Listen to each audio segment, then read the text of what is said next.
До крајот на оваа година треба да се реши дилемата дали исклучените од парно грејење ќе продолжат да добиваат сметки иако ваквата услуга не ја добиваат.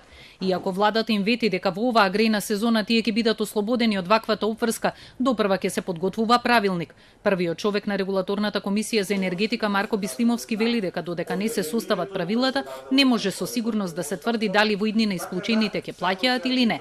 Крајниот рок за овој документ е 5 февруари, а на него работи група формирана од представници на граѓанското здружение Но Пасаран, од регулаторната комисија и од компанијата снабдувач БЕК.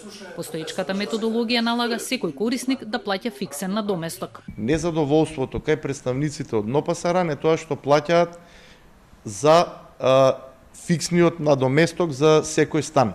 Доколку тој трошок се разбира ако се префрли од кај овие корисници кај што сега се фактурира, тоа е некаде 70 на милиони денари на годишно ниво, се разбира ќе го превземат овие што се приклучени. Затоа велам и потенцирам дека во наредниот период ќе направиме многу анализи со цел сите да бидат задоволни. Ние немаме никаква намера да ја зголемиме цената на оние што користат, напротив, се бориме и во нивна насока да ја намалиме цената, а тоа е да ги намалиме оние трошоци кои порано им биле признати на Балкан Енерджи Груп, а сега да се намалат, значи ти имат некои небулозни барања има за кои што ние реагиравме овдека. Имаме други наши барања со кои што ќе им овозможиме на граѓаните да плаќаат оноко колку што користат.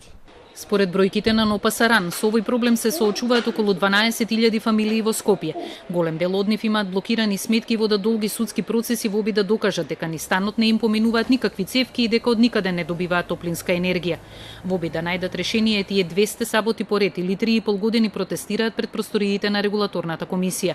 Според Но Пасаран, европските земји го решија, како што велат, проблемот со топлификацијската мафија, па на пример во Хрватска, Бугарија, Босна и Херцеговина не се плаќа ваков паушал.